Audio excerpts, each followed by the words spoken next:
Question: what do the end of the universe, the funniest joke in the world, and Cthulhu all have in common? If you've been paying close attention to our videos lately, you may already know the answer. In the last few weeks, we've released a few videos about things which cannot be described in words, or at least not well enough for you to understand. Things that are too great, too subtle, too complex, too horrible, too beautiful, or just plain weird to capture. Things that are nameless. But just because you don't have the ultimate encapsulating description for them doesn't mean you can't talk about them, doesn't mean you can't make art about them. A description of something ineffable is, in a sense, its given name. Not its true name, but something you choose to call it by. Although words, images, even thoughts may never be able to capture it in its entirety, they can at least show you the empty space it's created in your mental library. You can start to understand the ineffable by the absence in your own understanding, the gap in your mind. Of course, words don't stick easily to things that are, by definition, beyond words. In the challenge of naming the unnameable, it would be foolish to fight fair. So here, as we enter that dark space, as we explore the void, I'd like you to take something with you. Some tools, not solutions, cheats, ways to trick the darkness into thinking you know its name. In the words of holistic detective Dirk Gently, let's think the unthinkable, let's do the undoable. Let us prepare to grapple with the ineffable itself and see if we may not F it after all.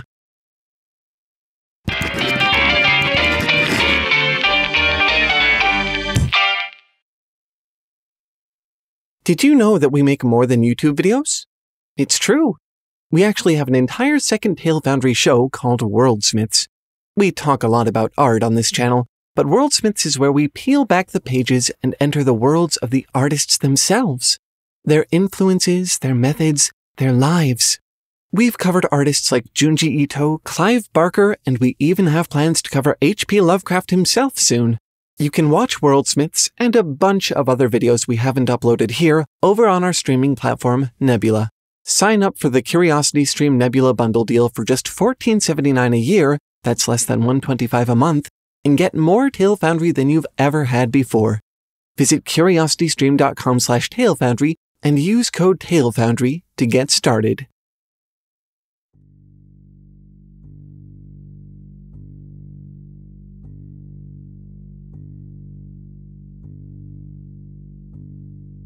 The thing cannot be described. There is no language for such abysms of shrieking and immemorial lunacy, such eldritch contradictions of all matter, force, and cosmic order. After vigintillions of years, great Cthulhu was loose again, and ravening for delight. This is a quote from H.P. Lovecraft's novella, The Call of Cthulhu. Lovecraft's stories are full of this kind of thing.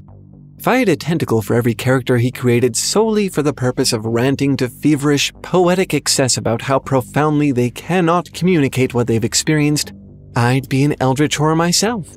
In fact, at least two of his stories, The Unnameable and The Nameless City, tell you right in the title that that is what they're going to be about. Some ineffable thing. But maybe that's what really matters. Maybe ineffable is itself the best description of all, the best name you could give these things. Lovecraft may write that Cthulhu is green, sticky, has a squid head with writhing feelers, but the understanding that these are only approximations for something which the reader cannot even hope to truly understand invites creativity and enriches the experience. It helps open the mind to the idea of true ineffability, that the thing we're reading about simply transcends any words we could put on the page.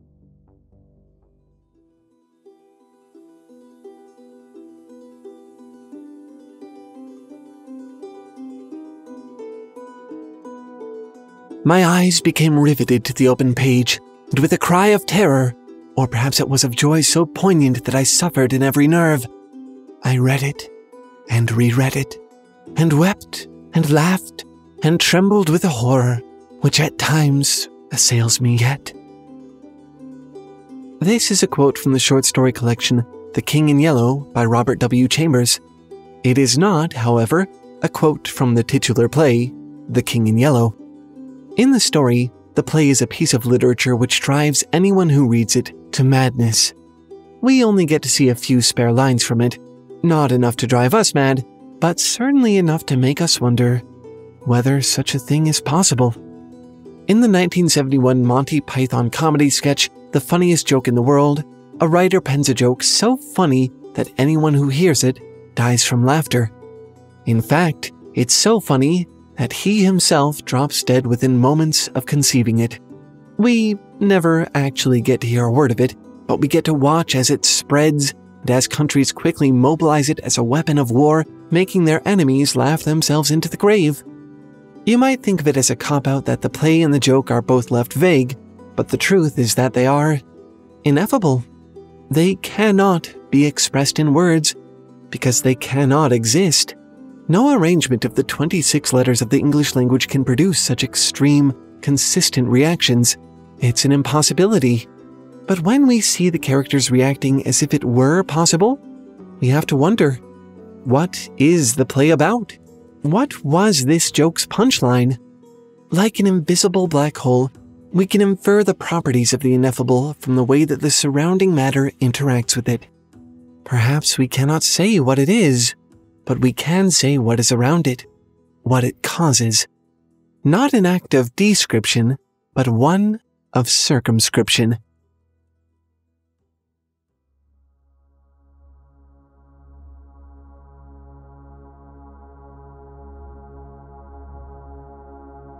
Remote in the desert of Araby lies the nameless city, crumbling and inarticulate. It must have been thus before the first stones of Memphis were laid, and while the bricks of Babylon were yet unbaked. There is no legend so old as to give it name, or to recall that it was ever alive. H.P. Lovecraft, The Nameless City.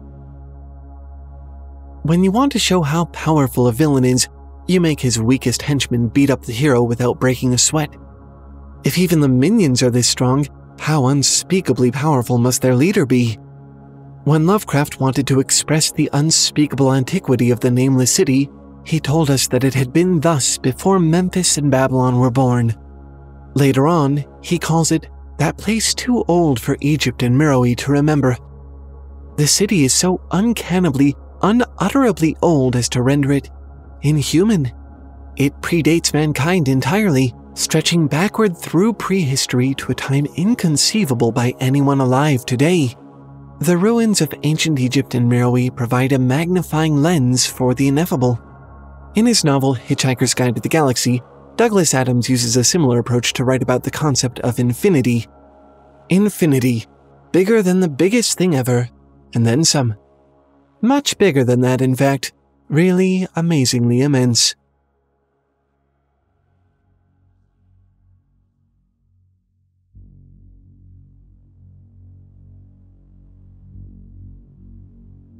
The color was almost impossible to describe. It was only by way of analogy that they called it a color at all. It was nothing of this earth, but a piece of the great outside, and as such, dowered with outside properties and obedient to outside laws. H.P. Lovecraft, The Color Out of Space. It's easy to assume that anything you can observe, you can also define. But what if something were so utterly beyond you that it couldn't be sufficiently reconciled with the rest of reality that you know? What if you lacked any meaningful reference point at all? That would make description, which relies on creating relationships between ideas, very difficult. But if it's utterly without place in your cosmos, that also makes it weird. The ways in which it's evading your understanding are also probably causing it to violate some principles of reality. Maybe it's a thing dowered with outside properties, like the alien color in The Color Out of Space. Maybe it violates all known biological principles, like the impossibly grotesque inhabitants of the Nameless City. Or maybe it's like Cthulhu, an eldritch contradiction of all matter, force, and cosmic order that warps physics itself. Sometimes it's enough to know just why a thing is ineffable, which of its qualities defy description, and how.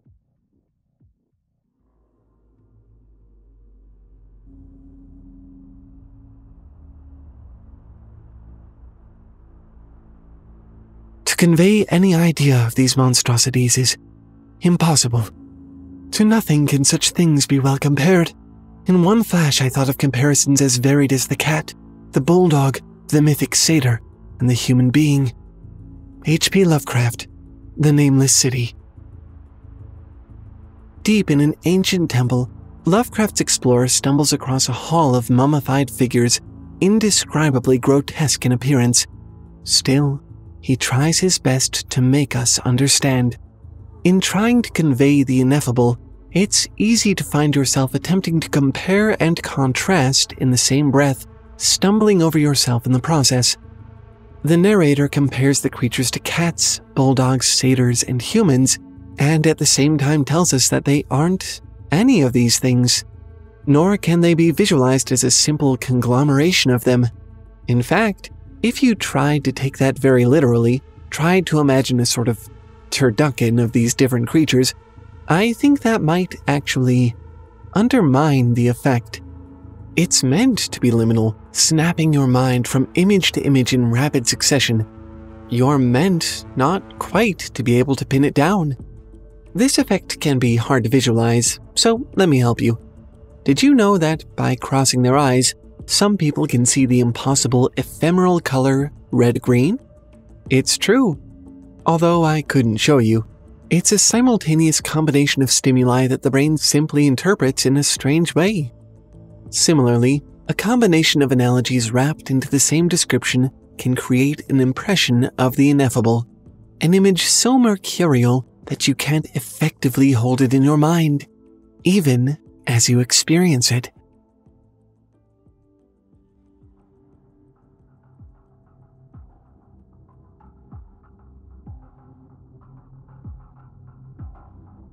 It was everywhere.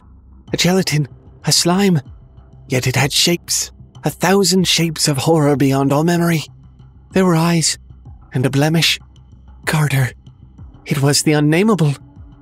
H.P. Lovecraft, The Unnameable. In Lovecraft's story, The Unnameable, two friends sit in a cemetery debating the existence of unnameable things. Of course, this is a Lovecraft story, so there does happen to be such a thing there with them. It reveals itself to them in violent fashion, and soon after the pair find themselves waking in a hospital, one of them trying desperately to describe what they'd seen. A gelatin? With shapes, and eyes, and a blemish? Okay, I guess that does count as a description. Those are actually some pretty concrete details. But they're also so vague it's hard to form a definite mental image from them. What shapes? How many eyes? What does he mean by blemish? Sort of like that idea of compound analogies, an ambiguous description stimulates the imagination. By withholding all but a few pieces of information, one can create a hazy, obfuscated understanding of the ineffable. And sometimes that's better, more intuitive, than a specific, accurate, complete description.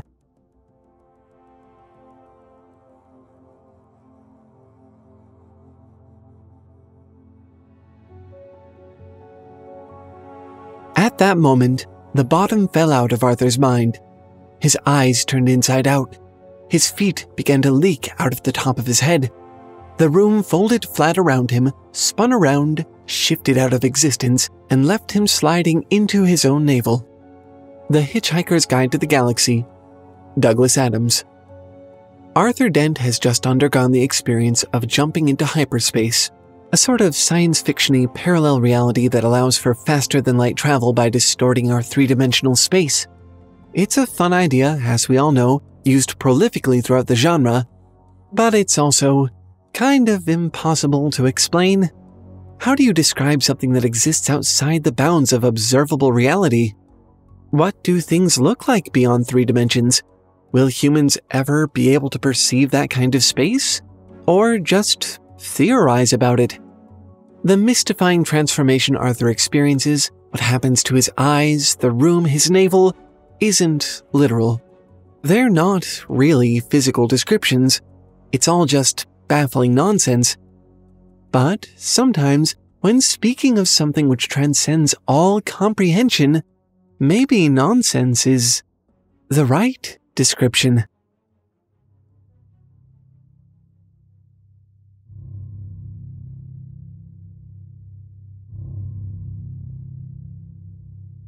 It is only in the terrible phantasms of drugs or delirium that any other man can have had such a descent as mine. H.P. Lovecraft, The Nameless City. Lovecraft's explorer descends with his torch into a temple in the Nameless City. In the dark, he discovers the mummified forms of creatures outreaching in grotesqueness, the most chaotic dreams of man. In the end, he struggles back out to the surface, haunted by experiences too far beyond all the ideas of man to be believed, except in the silent, damnable small hours when one cannot sleep. Drugs, delirium, dreams, those strange hours past midnight when familiar surroundings become surreal. Those moments when nothing in the world seems as it should. Throughout this story, Lovecraft makes several references to such altered forms of perception. These aren't just different perspectives, but changes in the fundamental operation of the mind that warp how one thinks, offer constructions of the imagination that a sober mind could never assemble. By invoking them, Lovecraft is inviting us to try constructing such mental impossibilities as we read, which is a tantalizingly close, but ultimately futile exercise. Perfect for the ineffable.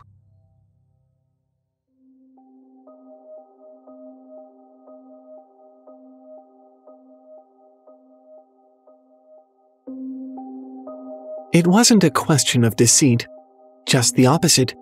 He wanted to heat up the truth, to make it burn so hot that you would feel exactly what he felt. Tim O'Brien, The Things They Carried. As author Neil Gaiman has said, fiction is the lie that tells the truth. Sometimes to understand the ineffable, we need a lie that makes the truth burn brighter. One that breathes meaning into a description and lights the imagination on fire. In his book The Things They Carried, Tim O'Brien tells a collection of stories from the Vietnam War which blur the line between fiction and reality. At times it appears to be a memoir, all non-fiction. Other times, O'Brien openly confesses that a lot of it is fiction, or at least fictionalized. In one chapter, we read a brutal story about a soldier who failed to save his friend from drowning in a sewage field. In the next, we find out that O'Brien made up the failed rescue attempt because he felt those details told a truth that was real and important. A true war story, says O'Brien, if truly told, makes the stomach believe. I think what he's talking about is a different kind of understanding than a factual one. Something internalized and complex. To him, war is complicated. War is contradictory. War is hell, mystery, adventure, love, and completely ineffable to the ignorant who have never experienced it. For this complex, unspeakable thing, mere descriptions of what really happened are wholly inadequate. To convey this thing to us, most of whom have never seen war firsthand, O'Brien believed in the lie that tells the truth. I want you to feel what I felt, he writes. I want you to know why story truth is truer sometimes than happening truth.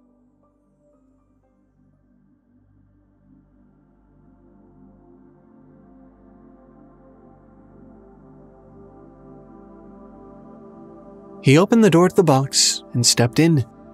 Inside the box, he waited. After 5 seconds, there was a click, and the entire universe was there in the box with him. Douglas Adams, The Restaurant at the End of the Universe.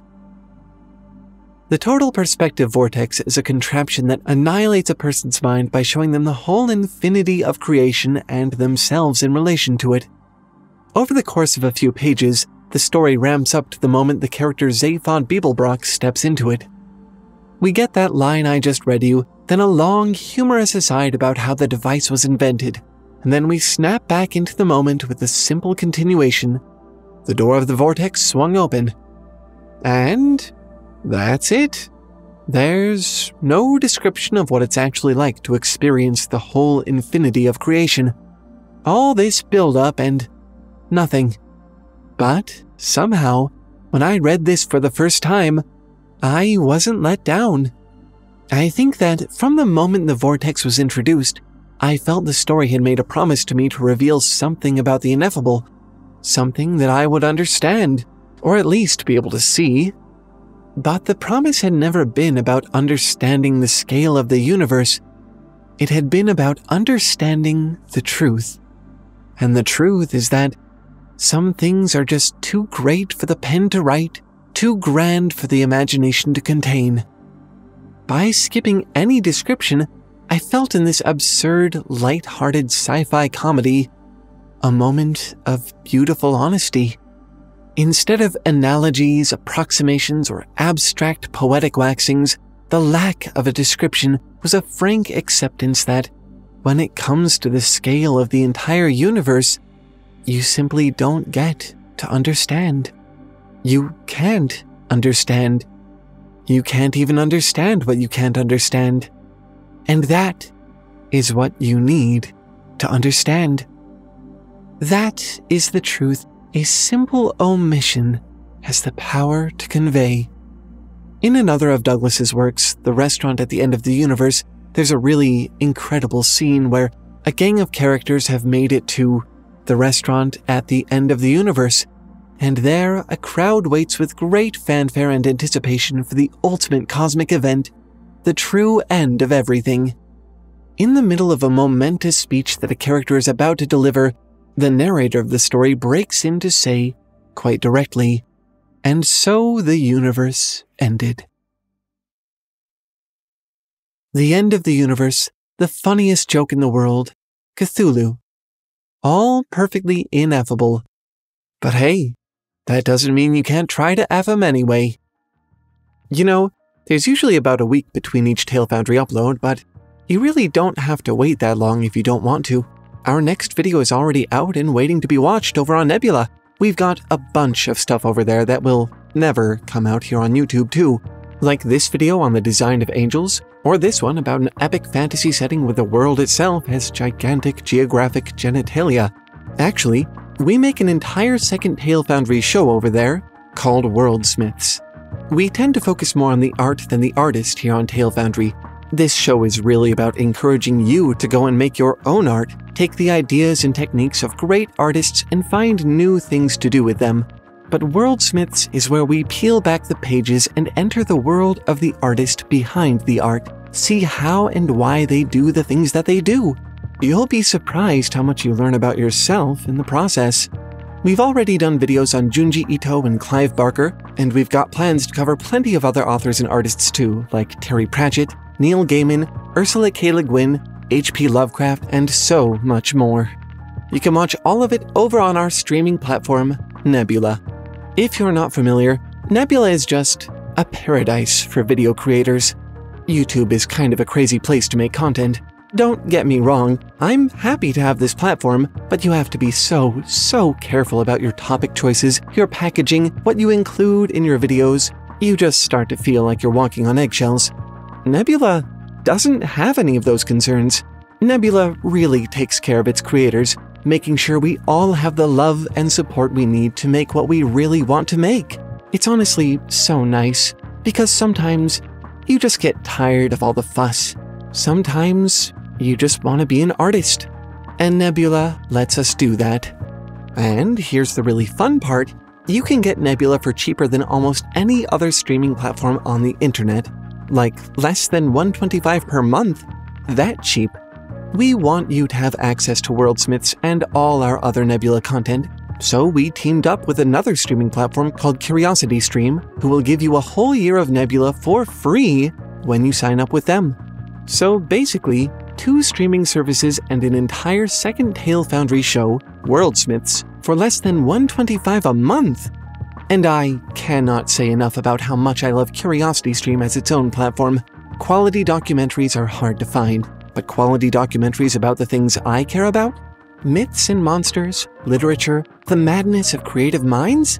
Yes, this is where I want to be. CuriosityStream has documentaries about everything. It'll definitely get your imagination working.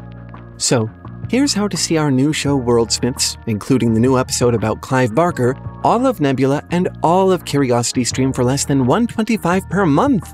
All you have to do is click the link in the description or go to curiositystream.com/TaleFoundry and sign up for 1 year using the code TaleFoundry. That's it. And that first year is only going to be $14.79, which again comes out to less than $1.25 per month. Frankly, I'm not quite sure how they can afford to do this for us, but I'm definitely not complaining. Seriously, take advantage of this offer while it's still going. I don't think a better one exists in the world of streaming. Once you do, come back and tell us what you think of our new show. I cannot wait to hear your thoughts. Until next time, keep making stuff up, and keep effing them up as well. Bye!